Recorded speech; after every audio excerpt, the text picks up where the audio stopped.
Hey students, welcome back. We're going to go over section 2.4.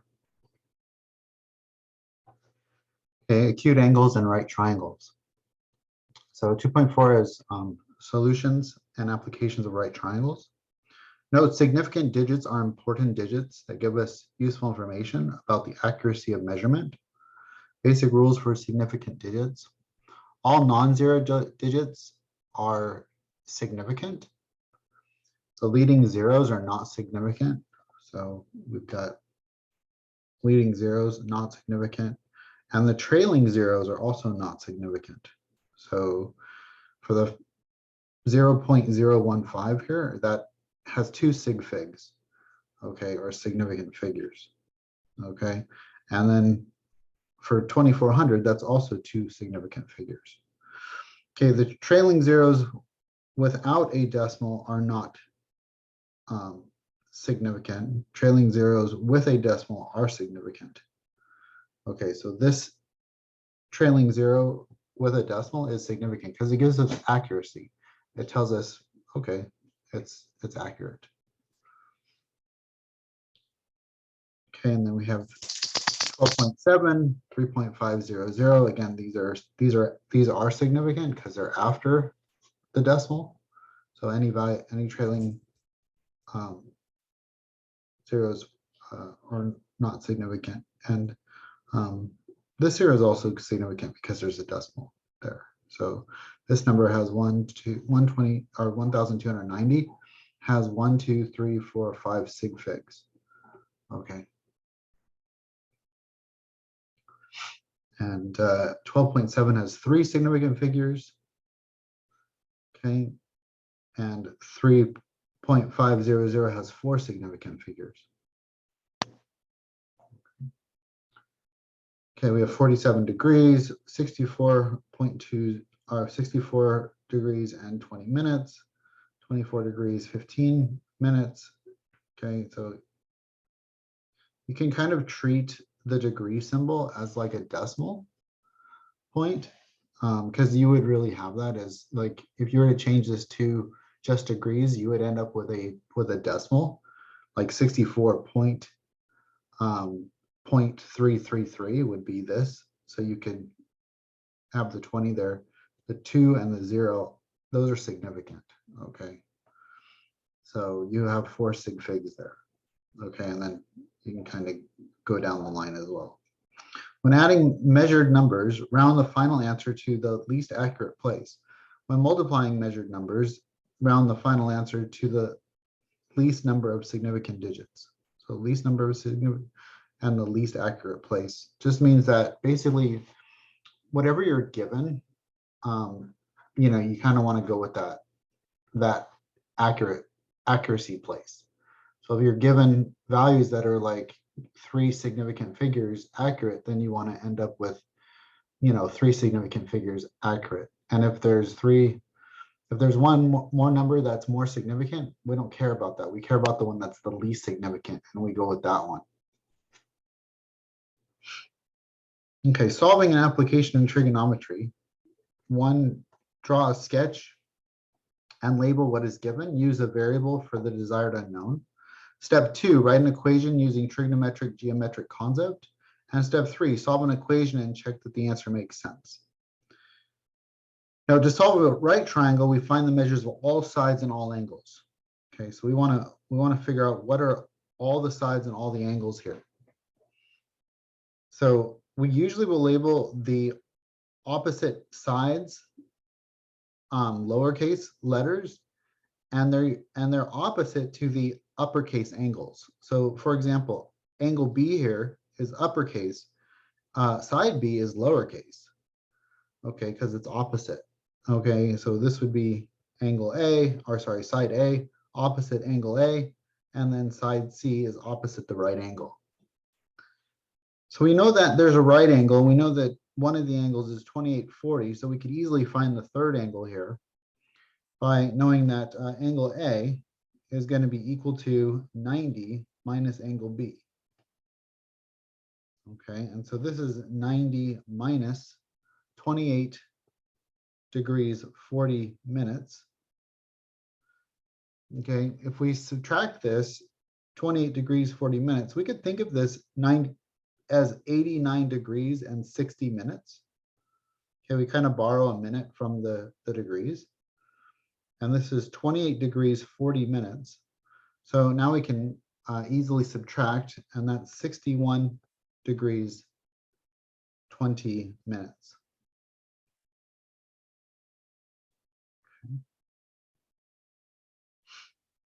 Okay, so we found angle A, so that's good. So this angle here is 61 degrees, 20 minutes. Okay, now we just want to find, let's say, let's find side C here.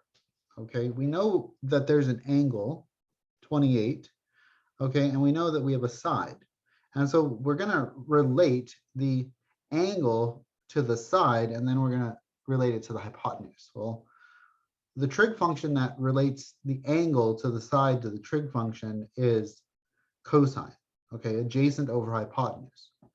So we're going to say that the cosine of angle B here is equal to 25.3 over H, okay, or over side C.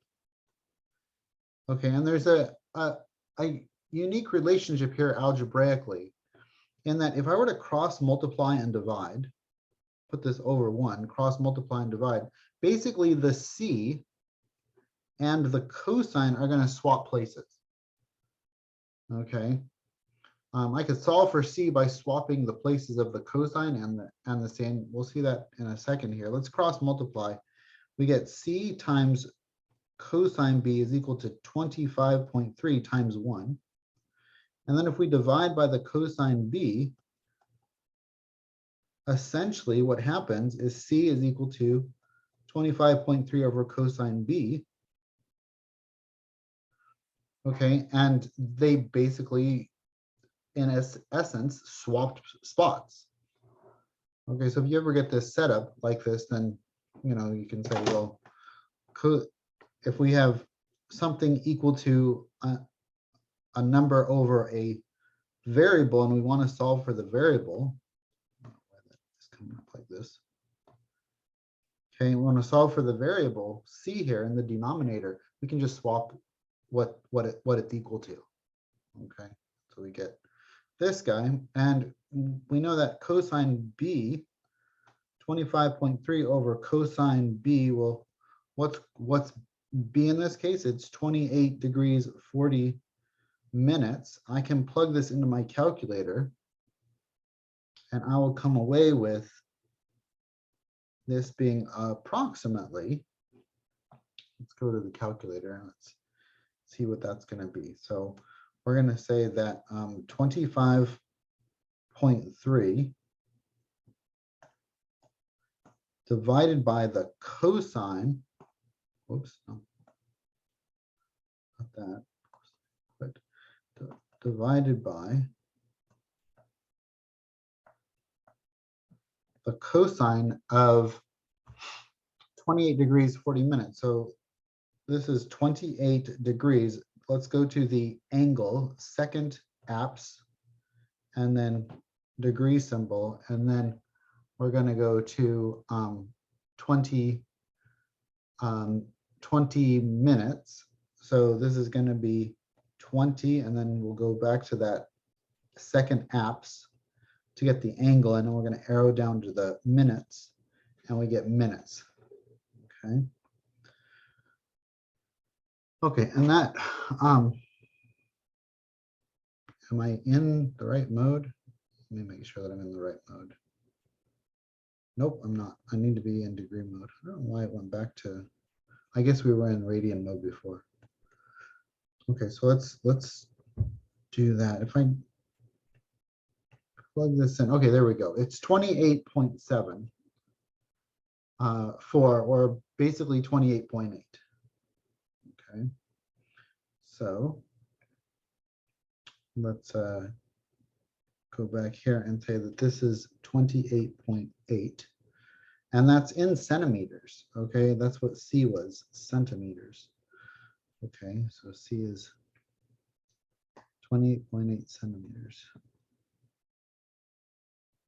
Now I have two sides of a right triangle. To get the third side, I could just use Pythagorean theorem. Okay, I could use a squared plus b squared equals c squared. Okay, I don't know where I want to write this. Let's do this. A squared, let's give myself a little more space by going up here. A squared plus b squared equals c squared. And I'm solving for b. And so a is 25.3 squared plus b squared is equal to c squared. So that's 28.8 squared. And I already have that number in my calculator. So it's going to be kind of nice when I solve this, because I won't have to, if I use the value that's already in the calculator, right here, 28.74, I'll get a much nicer value because I'll have more accuracy. So I'm just going to leave that number there, and then I'm going to work with it in a minute. Okay, so 28.8 centimeters, that was the previous one, and b is going to be equal to the square root. Okay, once I solve for b, this is the square root of 28.8 squared minus 25.3 squared. And so b is equal to, let's plug that into the calculator. We're going to go second square root, and I want the answer. So there's a key here that's the negative symbol. And if I go second negative symbol, I do answer, and I want to square that. That will take the previous answer and square it. Okay, so I'm going to go answer squared minus. Okay, and then we wanted that 25.3 squared. And we hit enter, and we get 13.6, looks like it. Okay, 13.6 about. Okay, so now we know that B is about, I'll make it approximately, is about 13.6 centimeters. Okay, so we got, I'm going to change this color here.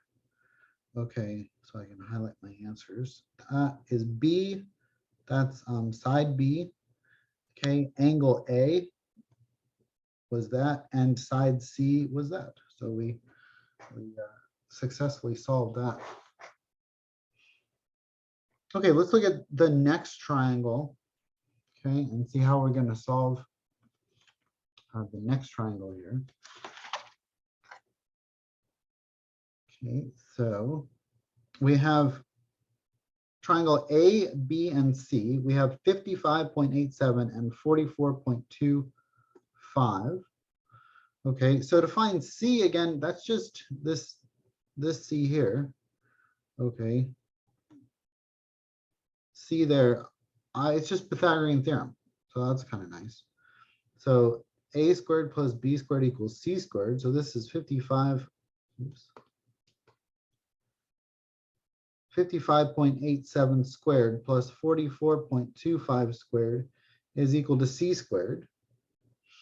Okay, and so 55.87 squared, we're going to go c is equal to, we'll take the square root of both sides and just take the positive value because it's geometry. C is equal to, okay, the square root, second square root, okay, the square root of 55.87 squared plus 44.25 squared.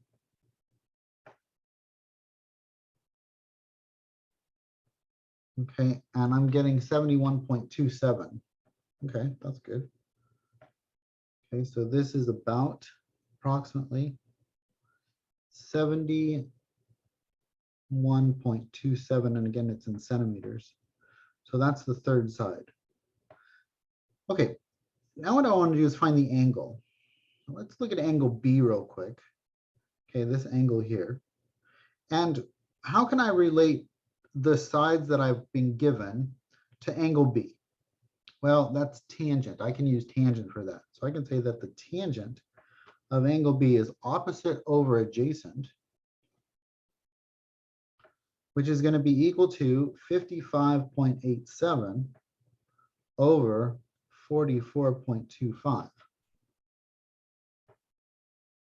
Okay. And so I can say B is equal to the inverse tangent of 55.87 over 44, that's a 4, 44.25. And so B, angle B is approximately what? Let's go to the calculator. So we want the inverse tangent of 55.87 divided by 44.25, and I get 51.62 degrees. Now I can change that to minutes if I really want to. I'd only go to minutes. I would probably round in the nearest minute because that's what was given in the previous example. They only went to 61 degrees and like 20 minutes. So I'm gonna only go to minutes here, but I could change that to minutes if I wanted to, and it's actually really easy to do. This is 51 degrees 62. So I want to change this to minutes. So we go to that angle, second apse, and that gives us its angle. And then this number 4 here tells us that we want to go to, so there's a little arrow, go to degrees, minutes, and seconds. We want to take a decimal and we want it to go to degrees, and we want it to change to degrees, minutes, and seconds. Like, oh, okay, that's very handy.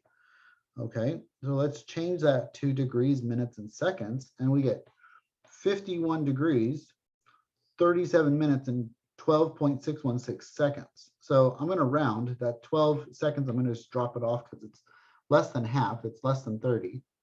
And so I'm just going to say, oh, okay, that's 51 degrees, 37 minutes. Okay.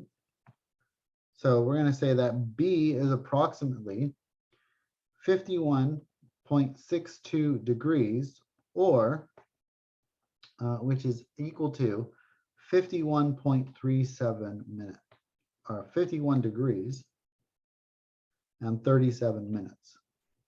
So that's what angle B is there. Okay, and we can do the same thing for angle A, just kind of in reverse. We could say that the tangent of A. Okay, so if we look at A, now the opposite is 44. And the adjacent is 55.87, 44.25 and 55.87. So we're going to say A is equal to the inverse tangent of 44.25 over 55.87. It's basically just what we had as the tangent before, but the reciprocal or the cotangent, okay, of B is equal to the tangent of A. And so A is approximately, let's plug that into the calculator. So I'm going to go inverse tangent of 44.25 divided by 55.87, and that's 38.38 degrees, almost exactly, 38.38 degrees. I'm going to go second apse and go down to number 4 here, and that becomes 38 degrees 22 minutes.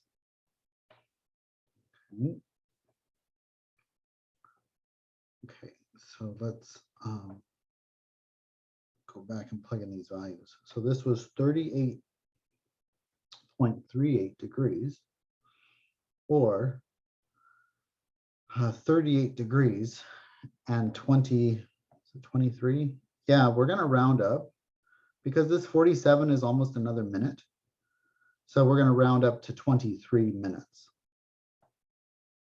Okay, 23 minutes.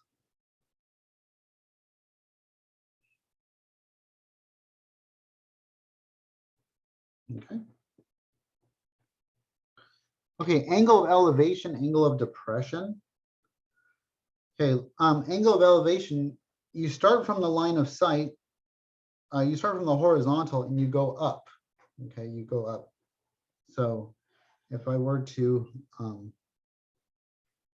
look out and I go horizontal, then the angle of elevation is the angle I make with the horizon, okay, as I go up. I guess it's hard to see my arm. So, back up a little. Okay, so as I'm elevating, the angle of elevation goes up. Okay, that's the angle of elevation.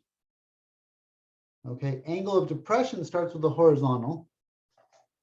Okay, angle of depression starts with horizontal and then goes down. Okay, and creates an angle of depression. Okay, angle of elevation goes up, creates an angle of elevation. Okay, that's an angle with the horizontal.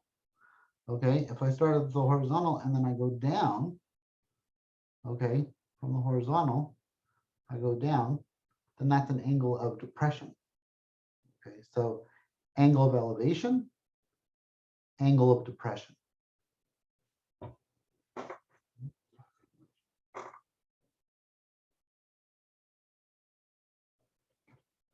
Okay, so angle of elevation, we start with the horizontal and we go up. Angle of depression, start with the horizontal and go down. For angle of depression, it's pretty tricky because what we don't want is we don't want this angle here to be the angle of depression. That is not the angle of depression. I'm gonna write a big note. Okay. This angle here, okay. Bring that back. This angle here is not the angle of depression. Okay, that's the complement to the angle of depression. And the reason I say that's not the angle of depression is because we are going to, I'm gonna find this angle using triangles, but then we have to subtract it from 90 to get the actual angle of depression, which is this angle here. That's the angle of depression. Okay, not this angle. Even though we're gonna end up finding that angle when we do an angle of depression.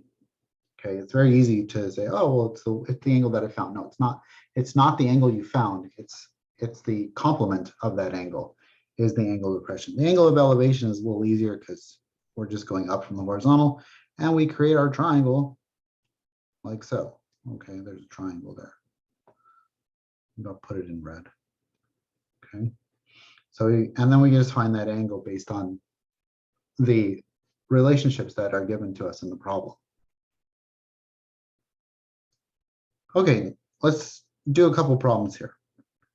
The angle of elevation from the point on the ground, 15.5 meters from the base of a tree to the top of the tree is 60.4 degrees. Find the height of the tree. Okay, so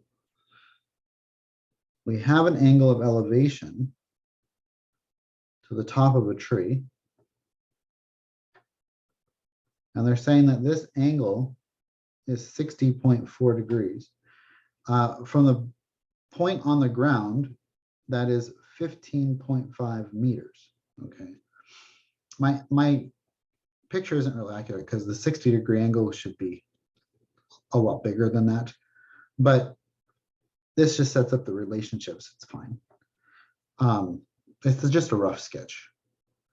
So we have 15.5 meters.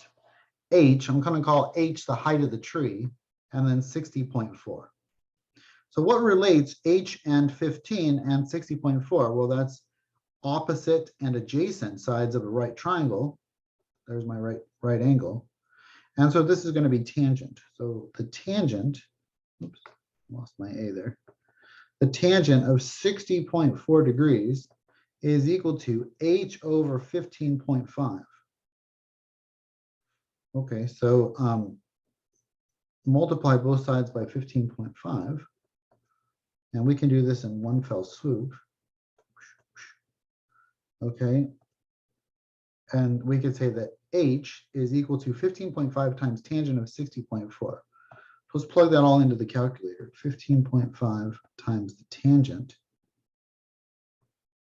of 60.4. And I get 27.28. Okay. And so what's that going to be in? What units? It's in meters. So the height is 27.3 and meters. Okay. That's good. Okay, example 13. Find the angle of depression from the top of a 97-foot building to the base of the building across the street located 42 feet away. Okay, so we've got these two. We've got this building that's 97 feet. Okay, so 97 feet.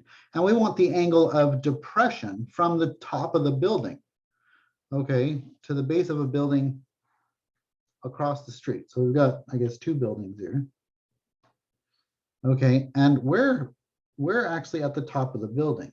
Okay, so there's little us. Okay, but we want the angle of depression. So line of sight is here. Okay, I'm gonna put the 97 over there. And we want the angle of depression. Okay, so that's this angle here. Okay, and they're saying that the distance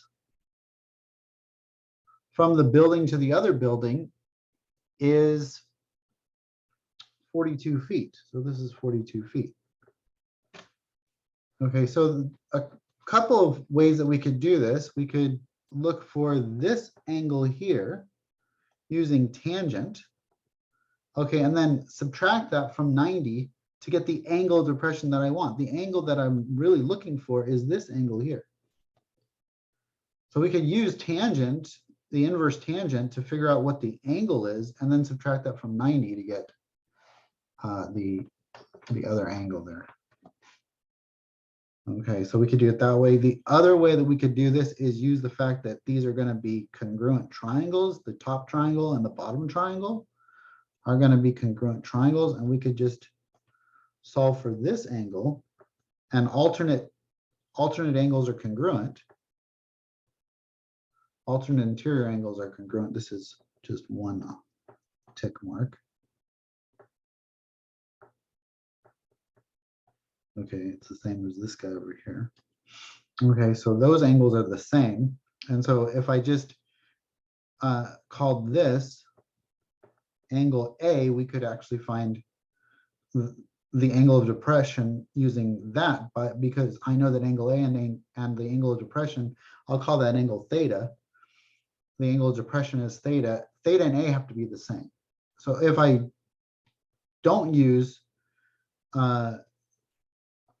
this angle, cross that one off. Okay, if I don't use, oh man, erase too much. Sorry. Okay, if I don't use this angle here, okay, and I only use angle A, that's the same as angle theta. So angle A is equal to angle theta because of alternate interior triangles are congruent. Okay, we have two parallel lines cut by a transversal. These buildings are going to be parallel. Alternate interior angles are congruent. Then we know that angle A and angle theta are the same. If we solve for angle A here, how are we going to solve for angle A? Well, that's the tangent of A is equal to 97 over 42. So A is equal to the inverse tangent of 97 over 42. Okay, and so we know that A, which is the same as angle theta, is going to be whatever that is, plugging it into the calculator, the inverse tangent of 97 over 42 over 42. Enter that 66.58 or 59, so 66.59. I'm going to round to the nearest tenth, because that's what they did in the previous problem. If we look at the previous problem, they had it to 60, they gave us, usually I want to keep things the way that they give it to us in. So the previous problem, they gave us 60.4 degrees. Okay. It's a 4. Sorry if my 4s look like 9s, I apologize. Okay, so 60.4 degrees, they gave us it in that form. And usually I want to leave things the way that I found them. And so 60.4 here, okay, is in this case, it's 66.6.